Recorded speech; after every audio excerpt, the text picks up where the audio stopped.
Hello, welcome once again to Leto's Law. I'm Steve Leto. I got to tell you a story. When I went to law school in Los Angeles, I was there from 1989 to 1991, and I did not grow up in Los Angeles, so there's a lot of stuff out there I was unaware of. So I spent 2 years sitting next to a guy named Dave Reinard, who was in my class, who now is a very successful litigator in Los Angeles. But when I went to California, he knew there's a lot of stuff out there that I just hadn't seen yet, and he thought, hey, I'll take Steve Reinard, show him some stuff. So one day we're sitting in school and he goes, you know something? He goes, man, I got an idea of something we got to do for lunch today.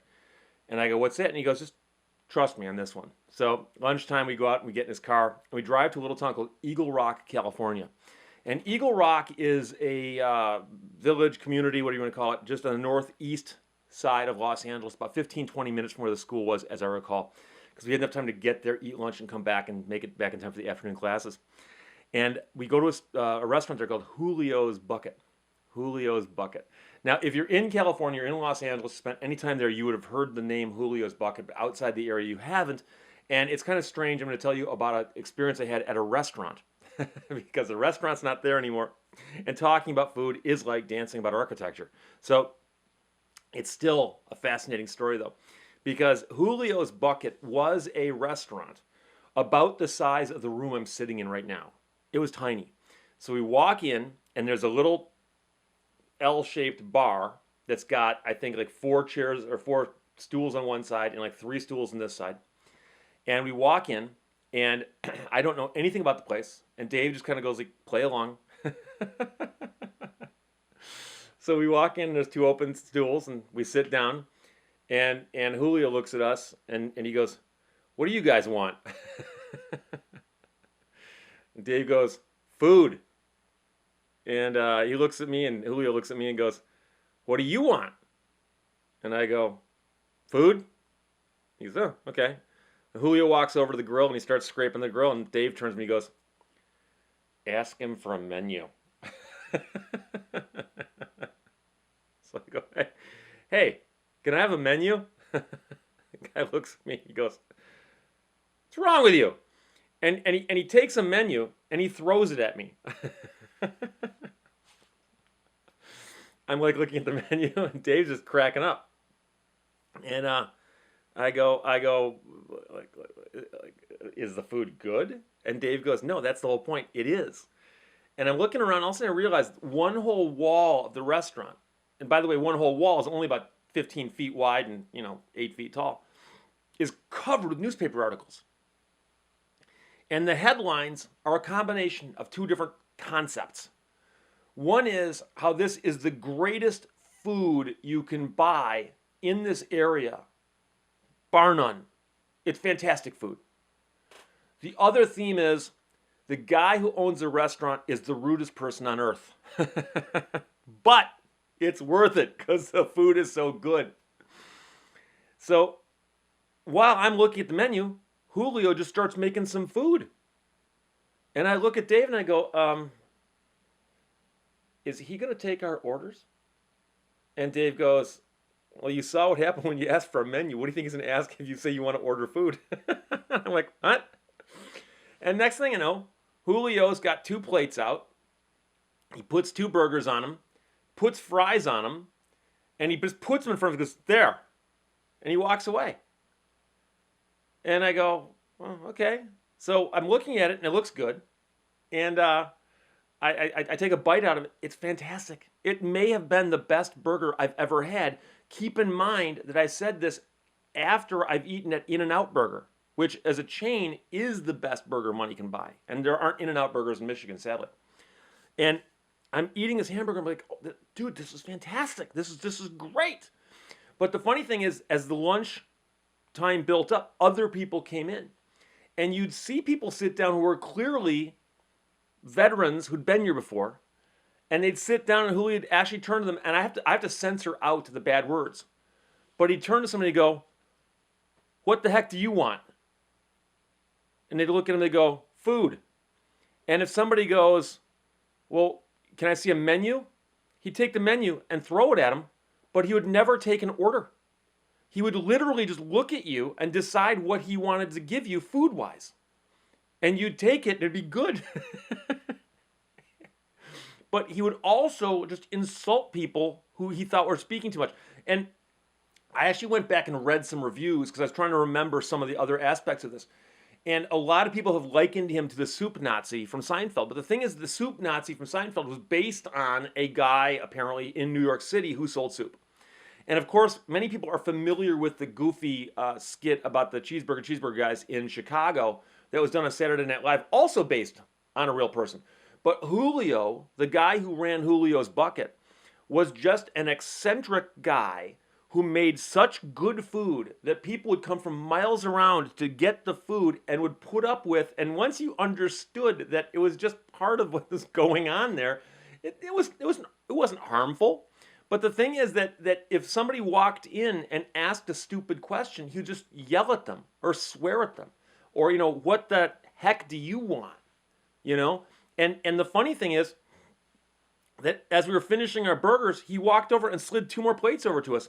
And I think it was bacon wrapped shrimp. And the reason I think that is that when I was reading the reviews of the restaurant, somebody mentioned that. I'm like, oh my God, I forgot about that. And so he came by and he just slides us plates of bacon wrapped shrimp.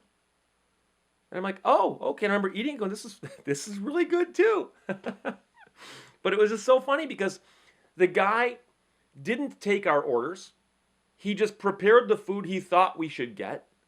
And when we got it, it was good and we ate it. But then, like I said, then people are standing around the back because there's only 7 or 8 stools at the counters.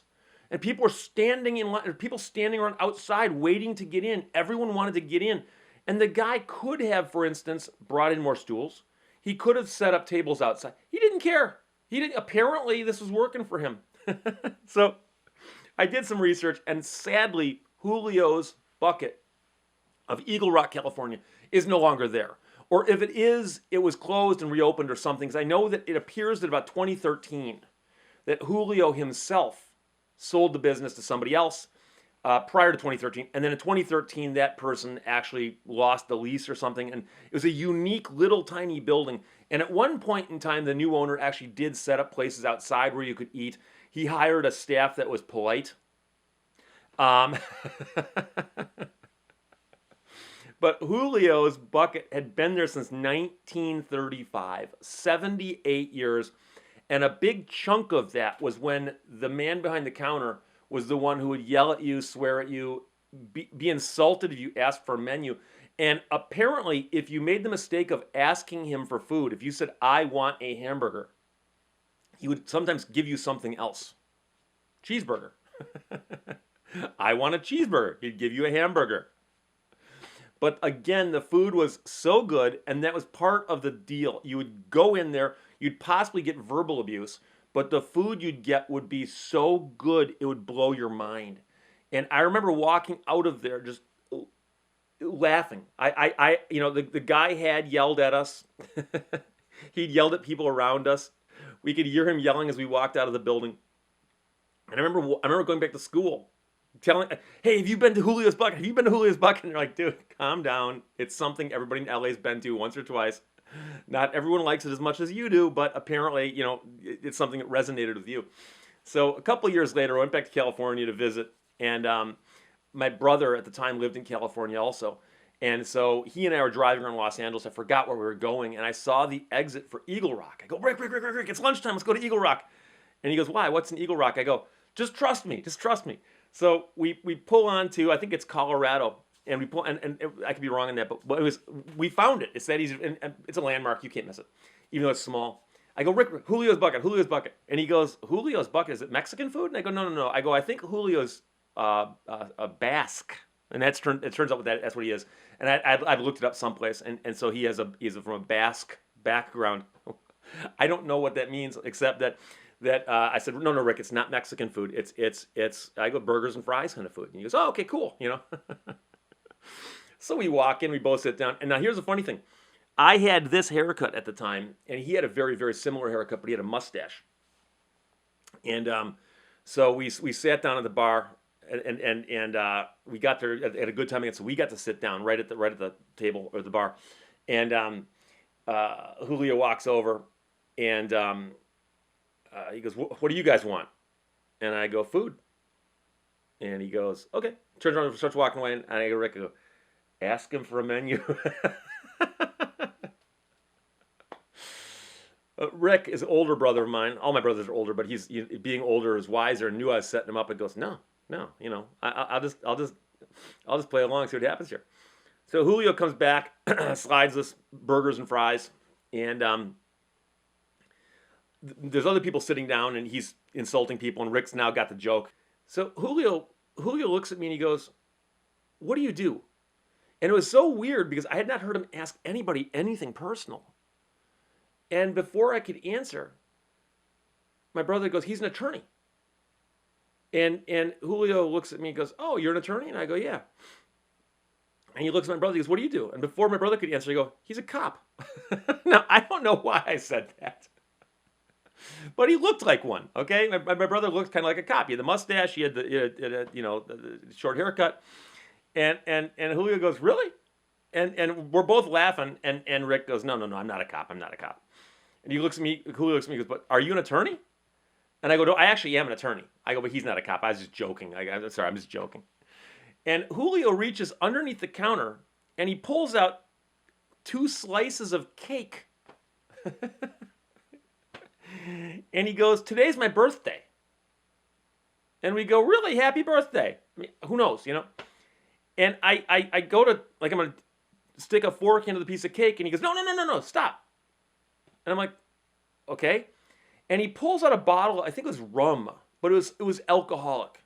He pulls this bottle out from underneath the counter and just pours it on the cake. And he gave my brother a piece of cake and me a piece of cake. And he's pouring this alcohol on the cake. And he puts it back on and he goes, "There you go." Like that. And my brother looks at me and I look at my brother and Julio's now talking to somebody else. And he goes, "What do we do now?" And I go, "Eat it." I'm scared of what this guy will do if I don't eat his food. So I ate the cake that was soaked in something. But it came out of a bottle that looked like it came from a store. So anyway, so had the food, had the cake, hung out at the place with my brother for a while. But meanwhile, the entire time we're there, there's a line forming around the walls, people waiting for our stools. A line formed out the door, people waiting to get in. And every single time you saw 2 new people sit down, you'd see one of them go, "Ask him for a menu." Just to see what would happen. But what was funny is, and I read a bunch of other reviews about Julio, and I can only reflect on the 2 times I was there. And like I said, the whole point of it was that he was gruff. He'd been there for a million years. He made the best food for lunch in that town. And the joke was that he was like that. And you could watch him. And I think if you watched him long enough, you realized that deep down he was joking. And most of the people who went in the restaurant got the joke. And, if you simply played along with them, you got cake. Now, the funniest thing I can tell you is that both times when I was there with my friend Dave or my brother, at the end of the meal, he would just toss you a piece of paper that had a number written on it. That was your bill. It wasn't itemized. Hamburger, fries, cake, whatever, shrimp rack, whatever it was, bacon wrapped shrimp. No, it was and you just walked up and you paid it, But again, it was all part of the experience. But sadly, Julio's Bucket closed. These things don't last forever.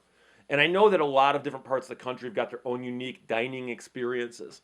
But this was such a cool one. And I wish there was more about it on the internet, but I can only find so much.